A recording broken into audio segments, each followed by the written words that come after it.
Good afternoon, ladies and gentlemen. On behalf of Monash University, Malaysia, and the Malaysia Australia Business Council, welcome to the Monash MABC webinar on sourcing shift, managing supply chain risk across regions. I have the honor to introduce Professor Dr. Neil O'Connor, who is the Professor of Accounting and Head of Accounting Department at Monash University, Malaysia. Professor Neil has spent 20 years in Hong Kong, where he researched the modernization processes of Chinese firms, examining issues such as performance management, order qualification, and trust. His China 1000 project is the largest ever survey of operational risk issues for foreign buyers and Chinese suppliers. He has published 2 books, the China Casebook on Operational Risk and Management Control of Multinational Enterprises in China. His publications have appeared in several international journals. Professor Neil has written 15 corporate business cases for several large multinational companies, including HTC, PQI, Philips, Delphi, and Alpha Pharma. His cases are used extensively in 40 university courses around the world. He is the founder and editor of Tech Asia YouTube channel with over 22,000 subscribers. Prof also has extensive executive training experience, both in academia and in the corporate world. He also provides audit advice on lean operations and is the expert on China sourcing and marketing strategies. To learn more about him, you can log into www.ricebox.com. Having kept it as short as I can, ladies and gentlemen, it's now my honor to introduce to you Professor Dr. Neil O'Connor. Prof, all yours. Thank you, Ramesh, and thank you, Malaysia Australia Business Council. This is amazing. We've got Australians in the audience. I'm from an old country town, Mildura, and I say old because what I'm going to talk about today comes out of my frustration in listening to one case here, one case there of, oh, so-and-so's moved out of China because of some policy. So-and-so's moved out of China for another reason. And I'm getting too old to try and piece all these together when I go to industry associations, when I listen to individual cases. I went out 6 months ago and said, okay, I'm going to find out how many has actually moved out of China, like publicly documented moves. Remember, the tip of the iceberg, because there's so many undocumented moves. And what are the reasons why? Which countries did they go to? What industries are represented? And what's the extent of the move out of China? So this is my own curiosity. And I guess with my age, my frustrations with trying to understand the world that I live in, being close part of China for the last quarter of a century. So what I'm going to do is briefly tell you where I was last year with the pandemic starting. It started a huge conversation about, well, what are we going to do now? We've got all these border closures, and what are we going to do now? I cannot send people across to my factories in developing country factories to monitor the control, to get things that I need as easy as I did in the past. So like invariably, we rely on third-party proxies now. What am I going to do if I'm in PPE and suddenly the cost of PPE masks goes up 2 times, 3 times, 4 times within 1 month in the middle of last year? What am I going to do now when I'm in the process of just setting up a factory in China? Do I continue to open up that factory and expand into China, which Harley Davidson was in the process of doing in 2019? And then they decided, no, we're not going to do this. We're just going to close and move to another country. Like, there's so many questions or strategic decisions that have to be made by any company that has a footprint in this area of the world. And hopefully we can answer some of those questions today with the data that I've got. All right. What I want to show you, you're probably familiar with one of these companies. And by the way, like, I can show you these brands. Why? Because they're public. I can show you this because I got these from public sources. Like all my data and everything I'm going to show you today is publicly available in media reports. So there's nothing secret about, oh my gosh, TCL was, moved into this country or moved to here. Like this is all public that we're talking about today. But my job is to bring it all together and make sense of all this disparate information. Okay, so I'm kind of like your machine learning algorithm. When all of you are trying to deal with all this big data. So happy to be of service for you today. All right. So many of you probably know one or two of these companies here. I count 108.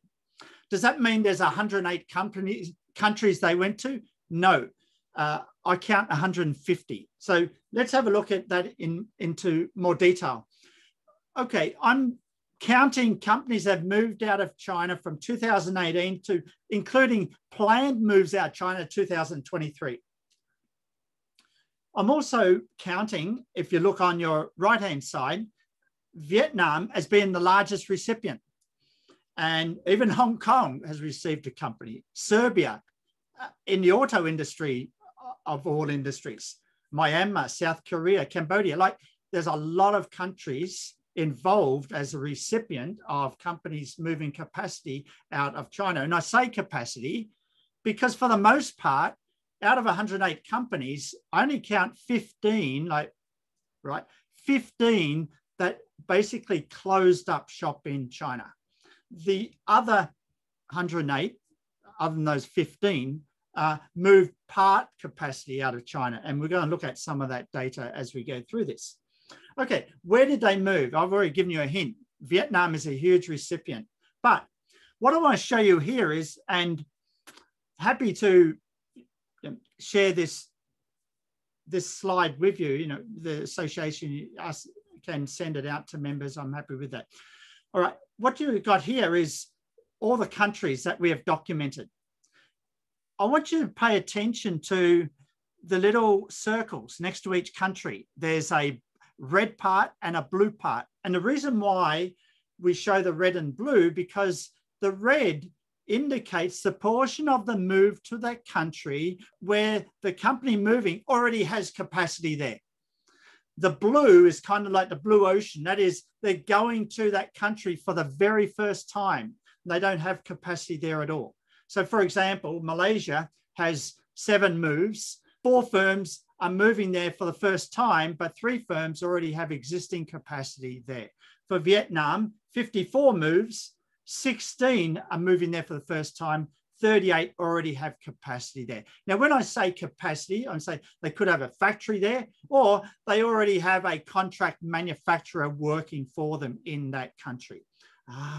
Okay, so what can we learn when we look at this? Well, obviously, I've identified Vietnam as the largest recipient. Okay, fine. Thailand and Taiwan, Mexico, very large recipients as well. And then, you even got India, Malaysia, Cambodia is very, very highlighted there too. Interesting, Cambodia. Several of these companies make bikes. Very, very interesting in Cambodia. Bicycle manufacturing, but they import most of those bicycle components from Taiwan, Thailand, Vietnam, and China. So it's so interesting how all of these companies, all of these countries are still connected in terms of ecosystems for particular products. Okay. So I want to go on and have a look at some specific countries. All right. When we say Vietnam, we need to be a little bit more specific. Do you mean north or south? Why do you say that? Vietnam's Vietnam. This is not the 1950s, the 1960s. No. It is a big difference. It's a big difference when it comes to the ecosystem to support particular products manufacturing. So in the north, we notice much more of the factory moves was in the components and electronics manufacturing, whereas in the south, there's a greater portion of household and sports and outdoor. So, it's a big difference between North and South Vietnam that we can look at the red ocean and blue ocean strategies. You can see that, the red ocean dominates both the North and the South. companies already have capacity in those areas. And we can talk about this later, but in terms of the capacity, it's really, really hard to actually move to Vietnam today or to any other countries today. And part of the reason, not just because of border closures, but because of the prices for different factory locations has actually gone up ginormously. Warehouse space has gone up ginormously because you cannot ship whenever you exactly make a product. You cannot just put it onto a ship and send it to the States or Europe. Because of bottlenecks in shipping, you now have to store your factory inventory. And so now warehouse space has doubled, tripled in a lot of these urban areas across a lot of Asian countries. So, these are current things that we're dealing with if you want to move to another country. All right, so companies that already had an established factory in Vietnam are like we have here. USA dominates Japan, China, Taiwan, Germany, Hong Kong, and Ireland. But those that are going there for the first time, sometimes we learn more from those that are going for the first time because they are opening up, like they're in the blue ocean strategy mindset. And this is, from a government policy point of view, if you want to attract FDI, you're interested in these type of companies because you want new companies. You want to broaden the footprint in terms of the number of foreign companies that are establishing a footprint in your country. So we have these companies here that are actually establishing a footprint in Vietnam for the very first time in the last 4 odd years. Wow. So, there's a difference that we're making here. Like even Thailand, notice the red ocean strategy dominates, but you still have Harley Davidson, right? They were going to set up in China. They were ready to manufacture, but then there's suddenly, no, that's not for us. And now they're manufacturing in Thailand. So interestingly, depending on when you actually did set up in China, whether you were established in China, that was part of the strategic decision, depending on the industry sector that you are in. Wow. If you look, Taiwan, very, very interesting. And I've got some data I'll show you later that a lot of the companies that moved to Taiwan, US owned, dominates. A lot of the companies have moved back to Taiwan. Obviously, there are political motivations behind this, but you're not going back to Taiwan directly for the labor costs, but definitely for the access to the US market, and also definitely for the access to the ecosystem, especially with electronics and the components, so forth. What about Mexico? Like, do we close up in China and go to Mexico? Well, what my data is showing that a lot of the companies that go into Mexico is when they really wanted to be close to the market, being close to the market, USA owned, actually dominated a lot of moves moving back to Mexico, right? Moving back. And notice here, you see that the red part of that circle dominates definitely the blue ocean strategy. Going to Mexico for the first time is not a normal thing to do. And so we just got Masco and Bissell, the vacuum cleaner manufacturer, that has set up in Mexico for the first time in its 120, 130 year plus history, like the oldest private owned company in all of the companies that I have documented here today. And some of you, interested in India, notice the red ocean dominates again, but then we got Lenovo and Hasbro, the toy manufacturer, going to India for the first time in the last 4 years.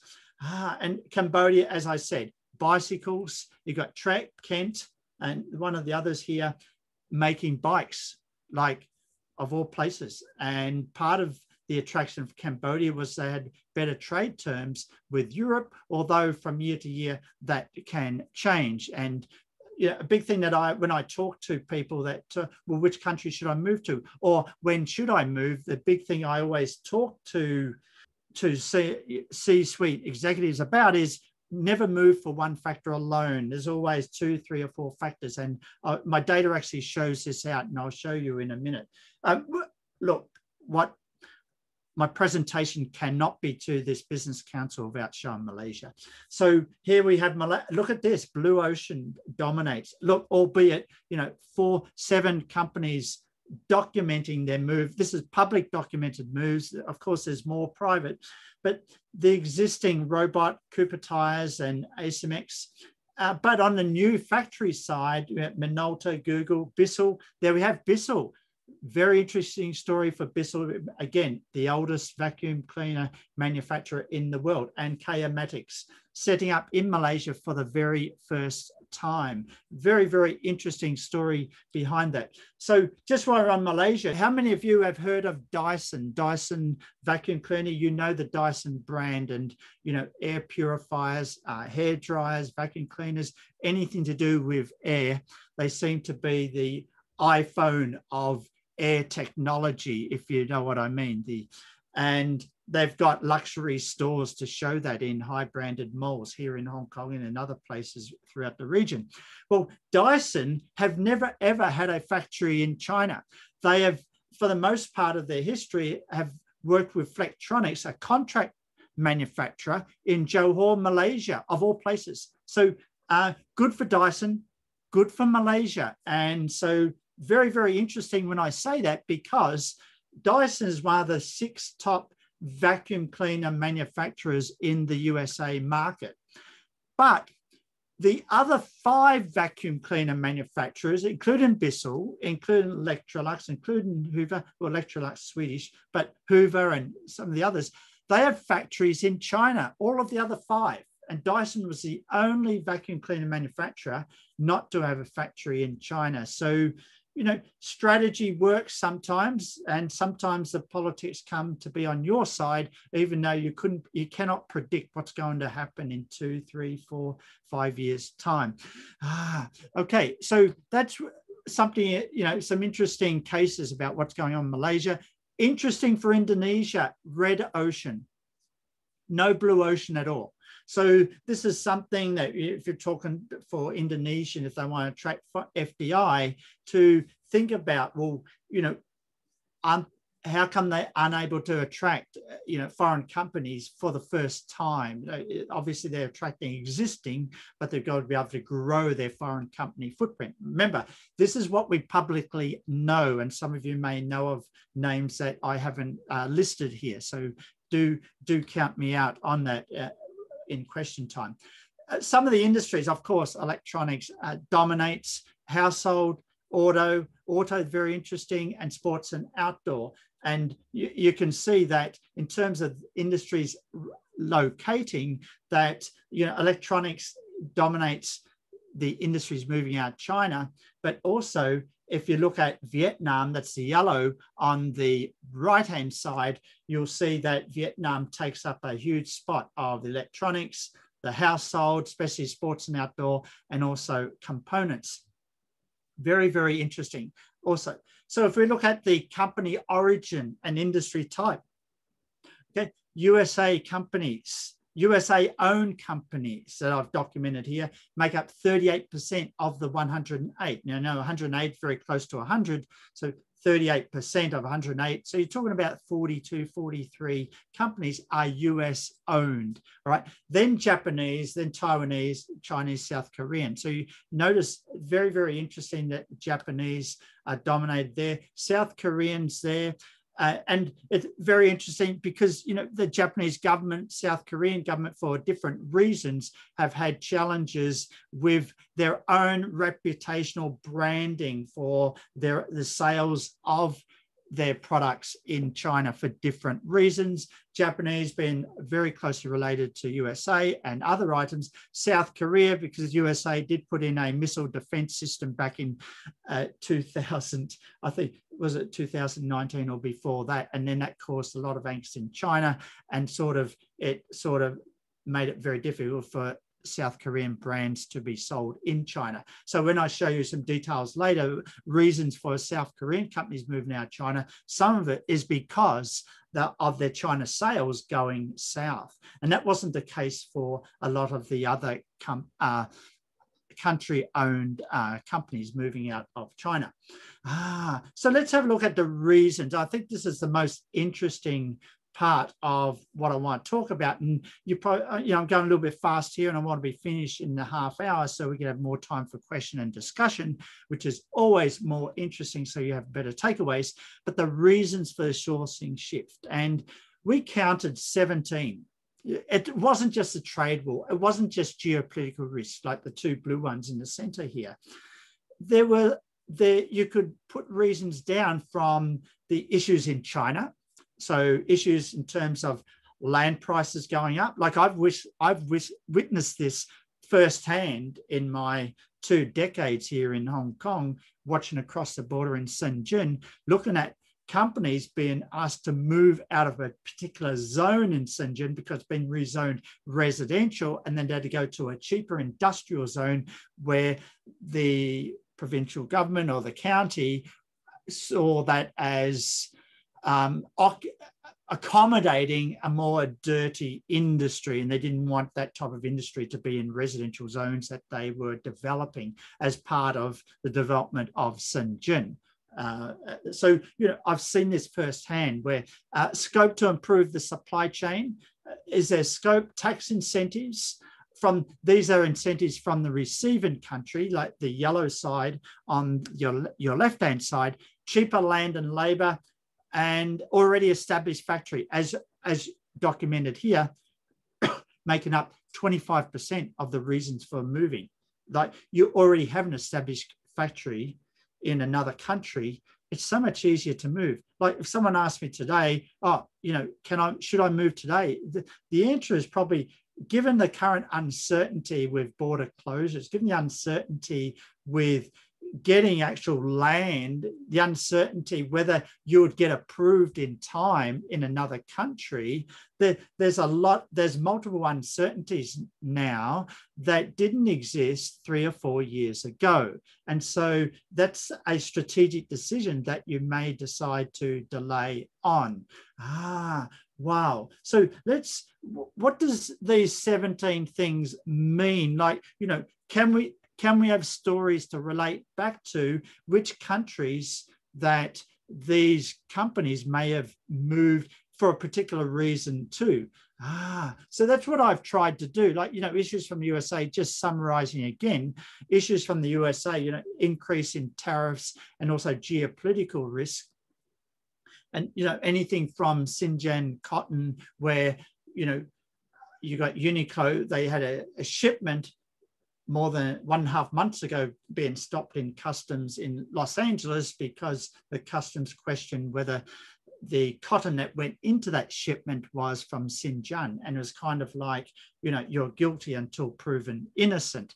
And that just creates uncertainty. And that's kind of like a geopolitical risk. I know many people are saying that's a human rights thing, but, this is something that some countries' customs make a big deal about that other countries do not, depending on which markets that you are shipping to. And then you've got the issues from China on the other side. And as I mentioned earlier, something like what's happened with South Korea and Japan is kind of like a xenophobic type risk that they've sort of faced. And then, there's a lot of other issues here that a lot of companies have faced. So if you've moved to Vietnam, obviously issues from the USA dominates. Issues from the receiving country, that is Vietnam, there's attractive issues of moving to Vietnam, but also there was issues from China that sort of pushed you away from China to Vietnam. And so, I don't want to make a big thing about this graph, but it's because Vietnam dominates, but these reasons are still distributed no matter which country you're going to. As I said earlier, companies are not moving or shifting capacity for one factor alone. There's always multiple factors involved. What I want to show you, let me just go here. I want to go to some of the statistics and try and we'll round this up, and then we go to some good old question time. What I want to show you here, and not get caught up too much in the statistics, but what we've tried to do here is, Neil, if I give you the companies, and I gave you those reasons. You check the box on those 17 reasons for why they are moving capacity from China to another country. Can you predict through an algorithm whether they move to Vietnam or not? Can you predict whether they move to Thailand or not? Can you predict whether they move to Taiwan or not, or Mexico or not, or India or not? And this is what these analytics that I'm showing you show. So I don't want you to get bogged down too much in the estimates, so I don't have numbers here, but I want to show you, highlighted in yellow, that the costlier land and production labor tax in China has been a dominant reason to move to Vietnam, to move to Thailand, to move to Taiwan. Whereas the percentage shift, if I'm moving a larger percentage, I'm more likely to predict the likelihood that I would go to Vietnam and not to Thailand, Taiwan, Mexico, or India. Or the date of relocation, if it was more recent in the 2018 to 2023 that we're tracking. Remember, a lot of these companies make announcements as part of their public document statements that they have to talk about forward-looking statements in their 10K. They make announcements about planned relocations. So the date of relocation, if it's more recent, it's more likely that it's Vietnam compared to all of the other countries in our list. The other thing that's really interesting is the availability of raw materials. If the availability of raw materials is available, then that's an incentive to go to Vietnam and to Taiwan. Remember, now Taiwan obviously has the good labor. You don't go there for the expensive labor. You're going there for the technology know-how. You're going there for semiconductor. You're going for materials. Obviously, the availability of raw materials, in this case, likely components, semiconductors, that definitely helps. Now, Vietnam has a border with China. So what do we mean by availability of raw materials? As you would have noticed earlier, I showed you North and South Vietnam. And what dominated in moving to North Vietnam was more the electronic components.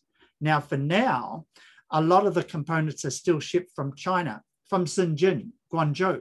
And Guangzhou is kind of on the border of Vietnam, and kind of, it's a 12-hour, 10 to 12-hour truck ride from Shenzhen to Hoa Phi. It's a top, just over the border in Vietnam. It's a 12-hour truck ride, so you can easily ship components into North Vietnam. It's kind of what is happening. And so that's why North Vietnam tends to be a much more attractive region of Vietnam for electronics, electronic components. And also there are trade parks set up by the government to even promote that even more compared to South Vietnam, Ho Chi Minh City.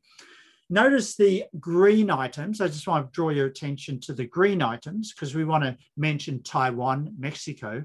If you're a US-owned company, then my algorithm is predicting that you have a highly likelihood of moving to Taiwan or to Mexico compared to other countries.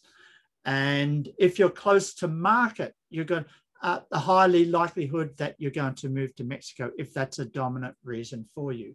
And what about India? Well, scope to improve the supply chain. Now you're probably thinking, well, hang on, India is challenged with regard to logistics. It's challenged in many, many ways. But in some ways, that is a scope to improve your supply chain. Like you're going to India for the next 2 decades. You're not going to India as an escape of China. And you know that the market's going to there, but hopefully over time, where you locate in India, that there's greater scope to improve the supply chain. And maybe you're an earlier mover in India where you're not an early mover when it comes to moving to Vietnam. Like warehouse space in the region is just so expensive now because of the imbalance in trade and the absence of ability to ship immediately when you make something. So let's just summarize what I've talked about a lot of things here, and that hopefully we can have some question and answer. But the companies that shifted 100% out of China, like who moved out of China? Well, Harley Davidson, I mentioned that. GoPro, like small company. So obviously it's easier to move if you're small. Your footprint is smaller. iRobot's small down to Malaysia. Of course, you've got the USA companies dominating the 15 that I count that have moved out. I've got 14. Wait a minute. Yeah, it's 14 here. Correct me, please. Okay, 9 out of 14. So pretty dominant. So what does that mean? The rest of the 108 still have some footprint in China. And like, this is a very sensitive thing. You don't just get up and announce that we are moving out of China. And so this is a very hard thing to document and to get data on. And unless you're a public company where you have to announce forward-looking statements as part of your corporate governance and communication with stakeholders, it's very hard to get data on potential moves until moves have actually been documented. So I think the final analytics I want to show you is what's the percentage shift out of China? And this is something that this is still fallible. But it's more of a draft analytics model where I try to predict based on the reasons for moving, can that predict the extent of capacity moving out of China? And if you're a USO company, it's more like you'll move more out of China. If you are moving to Vietnam, you move more out of China. Date of relocation, if that is more recent, it's more like you move out of China. Whereas if it was very early on, 2018-19, those companies did not move as much capacity out as they're moving out more recently. And there's reasons for that. I don't want to go into unless you want to talk about that. Fall in China sales, a definite reason for moving out. Hyundai, very good example that their car sales just went down and basically had to move out China. Dependency on China, interesting one I need to explore a bit more. The geopolitical risk, cheaper land and labor somewhere else was definitely a feature for moving out China. More greater capacity out China. And finally, tax incentives given by recipient country. So you can think about, like, if there's a question about how can Malaysia attract FDI, well, there may be something found in these 17 reasons or in the reasons associated with what other countries are doing. So, does Malaysia have cheaper land and labor? Maybe not the labor, but there may be a way of which the government can open up pockets of land that are dedicated for particular industries. So that's one way associated with tax incentives. Now, what's important when you open up pockets of land associated with industries, you want to be able to attract the labor to go with that cluster, that technology cluster or that industry cluster. The labor needs to live nearby. And so therefore the labor needs a kind of like an urban environment for that labor to be of a, relatively high skilled level. And then, then you've got health facilities and education facilities, if that labor is going to have family, and to create more stability, to create that urban type ecosystem that would be associated with kind of like a technology park. China having so many urban centers, it's easy for them to have more than 600 technology parks of this kind of sort. Like there's, if you count the number of parks in the rest of Asia, you wouldn't get more than 600 in the total of Asia, but you're getting more than 600 in just China alone. Other things about thinking about, what Malaysia can do, we can talk more about that as we go. But I think that's a big thing. Like Malaysia needs to think about, if we're going to attract, Malaysia needs to think about where to locate. Okay, so if we're going to create a special zone in Johor, for example, or in the Klang Valley, or on the eastern seaboard that needs more developing, then there needs a lot of infrastructure to support that. And I think that's really, really important. Johor already has the infrastructure to some degree. And so that's something where, Malaysia can do something immediately, but there is other parts of Malaysia, Penang already. can do something immediately. But there's other parts of Malaysia that needs more development, will take more time. Okay, so let's just round this up so you can stop hearing me and then you can have some more takeaways. All right, conclusions. All right, where to move. Vietnam dominates partial moves. North and South is different. US-owned companies dominate 100% shift.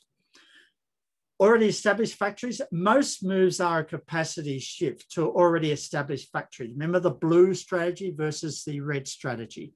Malaysia seems to have a blue dominating more over the red, whereas Vietnam has more red versus the blue. Indonesia, totally red out of the company moves that I have documented. Industries, electronics, household auto dominate. And the reasons, just talking about the reasons. If it's US ownership or tax incentives, then we can predict Taiwan. US ownership close to market, we can predict Mexico. If it's the size and percentage shift, we could predict Vietnam. So, my algorithms are making these predictions of the likelihood that a country that they are moving to. And please, I'm not putting myself off as an AI machine here, but we're just trying to make sense of this data that we have collected here.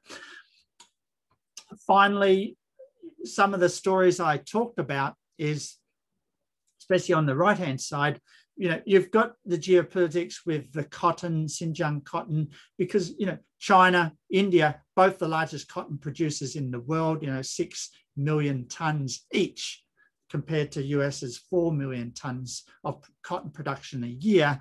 5/6 of China's cotton comes from Xinjiang region. So, there are still apparel companies exporting from China with cotton in it. They're on a kind of a political knife edge in trying to make sure that they are able to navigate the challenges that occur with that. How can you differentiate that cotton coming from one region versus another if you're using cotton from China. Bikes in Cambodia, vacuum cleaners, Bissell versus Dyson. It's so nice to see Bissell, the oldest company in my list here, over 125 years old, moving to Johor, Malaysia. Good on you, Malaysia. And contract manufacturing, electronics, toys, footwear. Contract manufacturing dominates a lot of these moves. It's not like you have to set up a factory. It means that you're going to Vietnam, you're looking for a contract manufacturer like Apple did with its setup of Foxconn to make Apple headphones for Apple. And so Foxconn moves to Vietnam for Apple.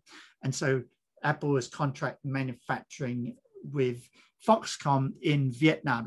Apple's not setting up the factory themselves. So there's, the element of contract manufacturing makes things much more fluid in moving between countries. So those industries that have much more contract manufacturing based, you could see there's much more fluidity or flexibility in these factory moves. So let me just stop there and happy to take questions. Thank you.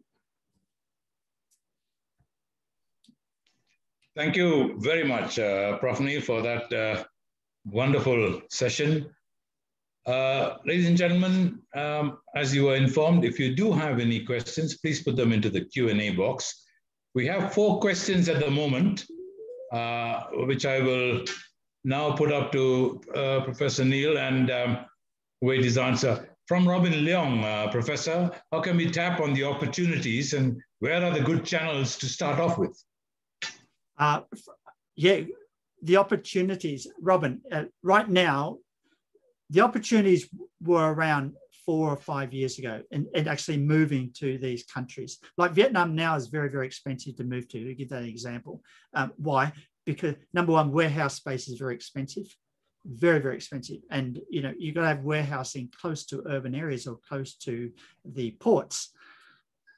And that's expensive because now you've got that trade imbalance. You haven't got just-in-time shipping. You've got to wait for ships. So inventory has to wait.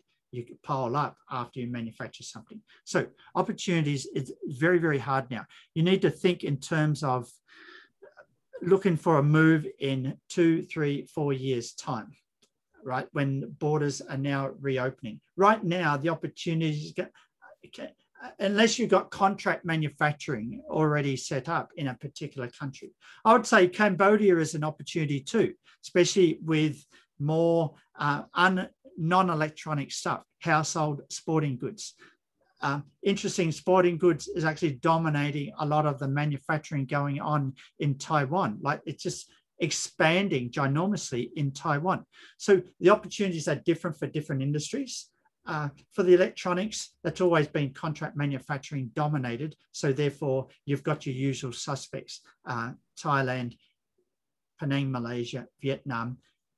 Malaysia needs to, from a government policy, I've already mentioned that it's about opening up more land space so contract manufacturers can expand, and maybe tax incentives so contract manufacturers can have a bigger footprint to attract greater FDI with respect to electronics. If you're a SME, it's very, very hard to say make a move right now, because you don't have that power. You don't have that power to actually govern a good deal on the land, good deal on warehousing, or good deal with a contract manufacturer in one of these other countries.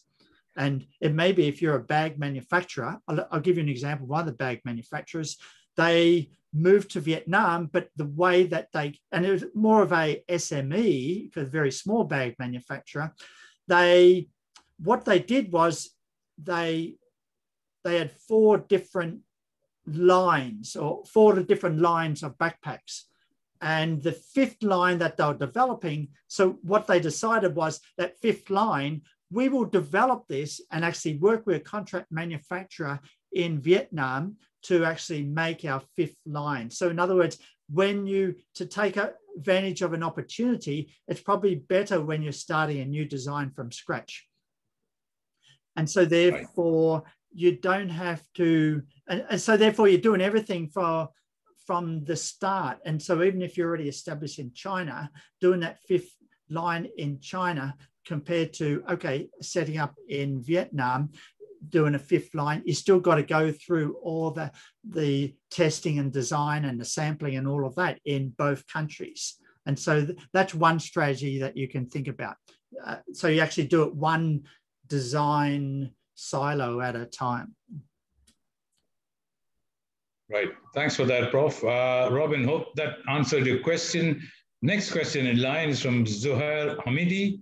Does the ease of doing business affect the movement entirely? Ease of doing business. Yeah. Okay, I did measure the ease of doing business. At this stage, I'm not convinced that it's the ease of doing business. When we look at all the recipient countries, we looked at the top 7 countries, Taiwan, Thailand, Malaysia, Vietnam, India, Mexico. The ease of doing business across those 7 there's not much difference across all of those 7 to make a big impact on your decision. Sort of difference, yeah. Yeah. Thank you, Prof. Next question is from Ahua Ko. Japanese, German, Dutch investors are said to leave Malaysia due to uncertainty of political and flip-flop policies by the government. What is your view, Professor? Well, just from an economic point of view, my view is that China 40 years ago got to where it was today through FDI. It didn't get to where it is today through internal value creation on its own. It needed to partner with the world. So Malaysia needs to continue to partner with the world. And FDI is the only way that actually transforms developing countries into developed countries. Vietnam is one of the largest recipients of FDI in the last 2 years in the region. And Malaysia sort of slipped back, partly because of what you were saying, the political situation, obviously. But, okay, the past is the past. The discussion about what it means to get more FDI needs to be louder and clearer when we are talking to government ministers. Right. Thank you for that, Prof. Question from Adriana Abu. How can Malaysia effectively attract these industries or companies to come to Malaysia? How can we upgrade our competitiveness without relying on selling Malaysia as a cheap and backward labor cost country? Okay, it's interesting. China got more expensive than Malaysia in terms of factory labor about 4 or 5 years ago. Okay, so Malaysia's not cheap. China's not cheap now either, but they're both, Malaysia is not cheap.